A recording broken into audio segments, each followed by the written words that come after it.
Tina, you seriously couldn't even be bothered with watching our grandmother's final message and reading her will? Like, seriously, what type of self-centered, narcissistic bastard doesn't want to say their final goodbyes to their grandmother? Not only has it been a decade since our family has been graced with your presence, but you haven't spoken to any of us. Don't you have any sense of family? Or are we not as important as your adventures around the globe? Is it my turn to speak, or are you going to continue to assault my phone with insults like some sort of middle school internet bully? Explain yourself whenever you feel like you can put your idiocy into words. How about that? My idiocy? Are you kidding me? How idiotic is it to place so much value in something as inconsistent as family? How many family members checked in on you while you were struggling through your degree, Brittany? Or check in on you at all those late-night bar trips I've been hearing about? I've been unreachable for 10 years, but any of your family could have reached out to you to stop you from wallowing in your own self-pity. Are you really trying to make me feel bad for caring about family? You are so freaking pathetic, Tina. Yeah, I'm the pathetic one. Get over yourself. Shouldn't you be sleeping so you can go to that 9-to-5 finance job you went through 8 years of schooling to get? Sorry we all couldn't drop out of high school and be content with living a life with no sense of direction. You're the queen of improv. I am not about to waste time arguing with a person that I don't even care to see. Wow, Tina. I mean, I always knew that was how you felt, but hearing you say it is something completely different. I'm supposed to be your sister.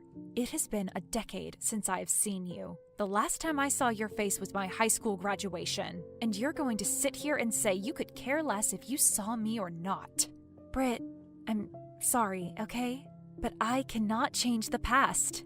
I wish I could, but all I can do is move forward with my life. I just couldn't bear any more family attachments. Dad's death was very rough on me. I spiraled out of control to the point where I couldn't even define what emotions I felt on a day-to-day basis. It was hard. I couldn't be angry at the cancer that took Dad away from us, so I decided I wouldn't feel that way anymore. I'm sorry. Look, I just contacted you because I want to discuss the content of Grandma's final message and will to us. Do you mind if the conversation waits until morning? It's kind of late, and that is the most emotional conversation I have had in years. It honestly took a lot of energy. Agreed. That was a lot. I'm not going to lie. Glad we don't have to argue about everything we speak about. I'll talk to you tomorrow, Brittany. Okay. We'll talk in the morning. Good night. Good night.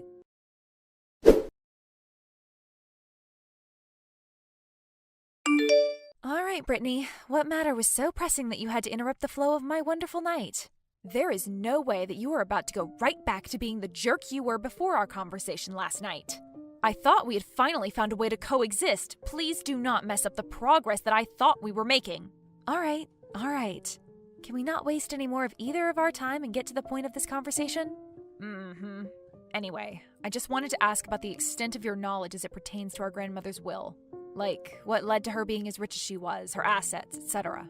Now, why would I know anything about our grandmother and her excessive amounts of money? If you don't recall, I'm the one you were just fussing out for going missing for a decade.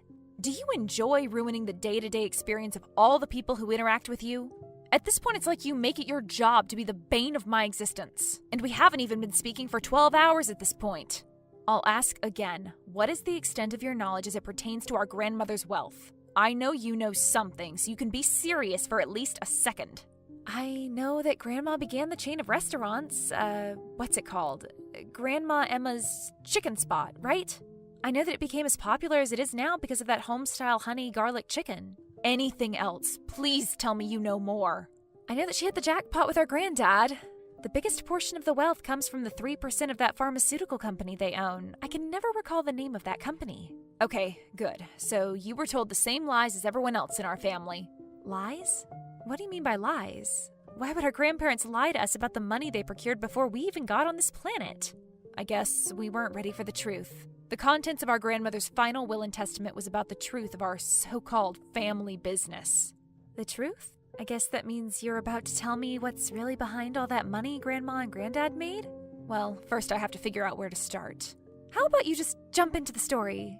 You have a habit of wasting a lot more time than what is necessary. Oh, you don't want me to waste any more time, huh? Okay. Well, our grandparents' wealth is based on that pharmaceutical company you know about, right? Well, the pharmaceutical company isn't real. That's why we never knew the name. The company was actually some guy named Mickey. Mickey? How in the hell is an entire company some guy named Mickey? Mickey is a big-time methamphetamine dealer based out of Portland, Oregon. Granddad met him in the military on one of those mini tours he did. Wait. Did you just say that the company that they told us they invested in was Mickey? And Mickey was a meth dealer? I cannot believe you came up with this crazy story just to get in contact with me. You must think I'm dumb if you think I would believe something as crazy as that. Like, what do you take me for? I was not born yesterday. Jesus, Tina, I know you don't understand. But please try to listen and not interrupt. This is going to take a lot longer if I have to combat your denial and try to explain the real-life sequel to Breaking Bad. Okay, I'm listening. As I said, Granddad met Mickey in the military. They had become really close friends after their time in Vietnam, and they turned into best friends by the time they got back to the States. When they got home from Nam, Granddad told Mickey about the farm he owned. He told Mickey about the farmland he owned, and how he could do virtually anything he wanted to with it. I guess this piqued Mickey's interest as he made Granddad an offer that he could not refuse. Granddad didn't know a thing about where the money came from or the operations that Mickey planned on running from his land. Well, how much money did he offer? It had to be something crazy. Granddad got paid government money as part of the forces. He gave our Granddad $300,000 cash and promised that he would receive 10% of the proceeds. He also gave our grandmother her own 7% just to entice her to stay to collect her own money. Needless to say, the money had them. They didn't know a thing until about 2 years later. They found out as our grandma attempted to tell Mickey that she had prepared dinner for the night and that he could come eat. In the video, she described the smell of the lab as the worst thing she had ever come into contact with. Mickey decided to come clean and let them know that the operation he was running was the manufacturing of meth. And they just went along with it? Well, not exactly. They actually were angry that Mickey didn't tell them the entire scope of the operations he paid them to run. Grandma went on to talk about a huge fight that went down between Mickey and Grandpa. It wasn't much of a fight, though. Apparently, Mickey would not fight back because he knew he was in the wrong. So they didn't like what he was doing, and they put an end to it. Why does it matter if it is all over? Tina, for God's sakes, can you let me finish? I mean, it's not a Q&A. It's a, I talk, you listen. You would have already heard the story if you could be bothered to show up once in a while. Whatever, just get on with it. As I was saying, Mickey wouldn't fight back. Grandma stopped the onslaught and calmed Granddad down. She walked away with Mickey and he began to apologize for not being truthful. She didn't know what to think, so she told him to just go to his living area, meaning the barn, and she would talk to Pops. Of course, he was angry since their entire livelihood could have been ruined, but Grandma saw opportunity. Since their business relationship had started, our grandparents did not have to work a day. Needless to say, neither of them wanted to give up that lifestyle. So they kicked him out and started the fast food chain? Okay, well, that makes a lot of sense. Wrong again. Grandma always dreamed of her restaurant, but that was not what she cared about anymore. She saw it as a way to clean all the money that they were making at such an absurd rate. The rest is history. Wow, are you serious? Yes, I'm afraid. That, my slightly dumb sister, is how our family fortune came to be. We are a drug kingpin, and none of us ever knew in the slightest. Now you're the one trying to ruin my life experience. Regardless, that was so many years ago, Brittany. I understand that Grandma spoke of it in the video, but why does that hardly matter now? If anything, we should burn all evidence of this and leave it in the past. This is why I called you slightly dumb. Yeah, it is smart to rid the evidence, but you have to be dumb if you're not looking at this opportunity like it's a gold mine. How small-minded can you be? Brittany, you are a 9-to-5 worker that works from a cubicle in an office. You cannot believe that you are just going to be able to go from that to a meth dealer. I'm tired of living such a mundane lifestyle. Every day I do the same thing. Wake up, convince myself to hit the gym, go to work. Work 8 hours, eat while I'm there, go home. I can't keep doing it. I need something different, something more spontaneous. And a life of crime is how you want to spice your life up? This isn't Grand Theft Auto, Brittany. You cannot go back to your normal, comfortable life after you try to get into something like this. Have you tried taking a dance class? How about parasailing? Hell, even skydiving. Just don't try to bite off more than you can chew. Tina, I am an adult. I know how to handle myself and not get into trouble. We're not kids anymore, you know. Well, you sure are acting like one. Why would you say you want to get involved with meth? Just have a more interesting life? Even if it made your life more interesting, you do know it's a secret you'd have to carry to the grave, right? Just like Grandma did. Oh, shut up. Acting like you care about your family now? You don't know anything about the lifestyle our grandma led, so don't go trying to give out advice. You wouldn't be half the woman our grandma was. Okay, that was uncalled for. Very uncalled for. Seems like you got everything figured out already, huh? You're darn right I do. I didn't need you all those years, and I don't need you now. I think you need me now more than ever, honestly. But I'll let you do what you want. You're right about one thing. We are not children anymore. I do not have to look after you by any means. Is that all? Can I go back to leading my normal, isolated life? Or are you going to keep bothering me without purpose? Yeah, go back to the pathetic lifestyle you live, whatever that may be.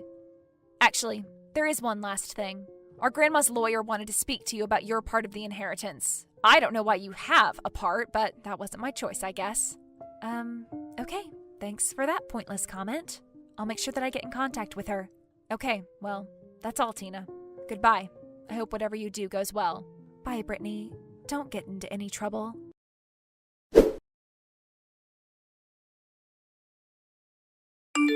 Hello, Angela. The brat told me you needed to speak to me. Why didn't you just text me? In case you don't remember, Tina, we haven't spoken before. You went around when your grandmother introduced me to the family. Hello, Tina. Well, you got me there. How have you been? It's been like a year since I heard from you. It's not 10 years, but a lot can happen in a year. I'm pretty good. Sorry, your grandmother and I kind of saw this time coming from a distance. We tried to prepare the best we could. Thank you for that, by the way. I know that took a lot out of you from a mental standpoint. I wish I had the ability to handle something like that. Trust me, Tina, we were proud of you just for doing your part as you have been. Your grandmother was so grateful that you took over the family business at such a young age. We know your father would have felt the same. Thank you. You have no idea what that means to me. On that note, why does Brittany think she is about to go from The Office to becoming the next Tony Montana? She thinks she is about to do what? That girl never ceases to amaze me. I'm sure you know like I know, but we cannot stop her from doing her heart's content. I thought we all agreed to keep the whole operation under wraps. What happened? Your grandmother began to change her mind the closer the time came. I tried to change her mind, but I didn't have it in me to argue. I get it. It was probably for the best that you didn't fight her over it. A blissful exit, you know? Yeah, but back to Brittany. She probably feels like since you weren't there from her point of view that you didn't mean anything to her. She only cares when it's announced to the world. That's why we are not the same. Well, you're not lying with that one. But let's get to the real point of this conversation. We have to talk about the $6 million inheritance she left behind. Brittany mentioned something about my part. Does she know about the inheritance too? Now why in the heck would I tell her about that? She knows what your grandmother left for everyone else. She assumed that was the entirety of the inheritance, and that no one knows about the operation. Not even me. Well, at least we kept one thing from her. She would have waged a war if she knew about that. Your grandmother left her the fast food chain and decided that this inheritance is solely to be shared by us for our part in the operations. We do have to negotiate the split, though. Is this the part where you tell me that you plan on taking me out? I don't think I can handle war with you after a conversation with Brittany. You watch too many movies, Tina. No, I am actually fine with taking $500,000. I don't need much, Tina. You are worth way more than that to the business, Angela. I'm not letting you leave this conversation unless you take $2 million. You really have no choice. You drive a hard bargain, but my mum would slap me if I ever turned down an offer like that. I'm glad it was that easy. I know you were just trying to play Mrs. Morale. You caught me. Thank you for that, by the way. I kind of feel bad for letting Brittany think that I just didn't care about our family. They truly mean the world to me. But she would have been the end of our business. She is just way too arrogant and does not care to listen more than she speaks. So, I guess this is what had to happen. It was the right decision. I have to go now. It's time to pick up my kids. Okay, it was nice to hear from you, Angela. Same to you. I will talk to you soon. See you later.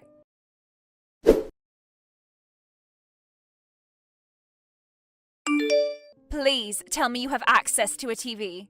Watch the news right now. Please skip the dramatics. You know for a fact that I do not own a TV. Let's get to the point. Former financial manager arrested for trafficking? What in the hell did she do? It couldn't have had anything to do with the business. She hasn't been with me, talking to me, or anything else. Brittany the Brilliant decided to find her own way into the family company. She found her own contacts and then began to try and set up a family partnership. The contact told her to meet him the week after and then showed her his badge and took her in. Since she runs the chicken spot, they decided to check out all locations and decided to shut down 3 of the biggest restaurants. It isn't devastating to the company, and the teenage crowd thought it was pretty cool. I'm just glad we stopped cleaning money there, or else she would have really been Armageddon to our entire family. That's cool and all, but you know this means we can't do anything for her, right? I can be her lawyer, but the bail price is so high it would look strange for you to bail her out. So, I can't get her, or else the cops are going to look into the background of my money. Cool. Don't get me wrong, I want to empathize with her, but we all knew that Brittany would be the end of herself. It's not on our shoulders. She chose her own path. Why do we only contact each other in these awful scenarios? We've got to get better at talking about something positive. You're right. When she found out the news, she was doomed. I told your grandma that would happen. Trust me, my grandma knew that too. But I guess the decisions were all up to Brittany. Well, I'll make sure I do better with contacting you with better news. I have to go. Talk to you later, Tina. Okay, goodbye.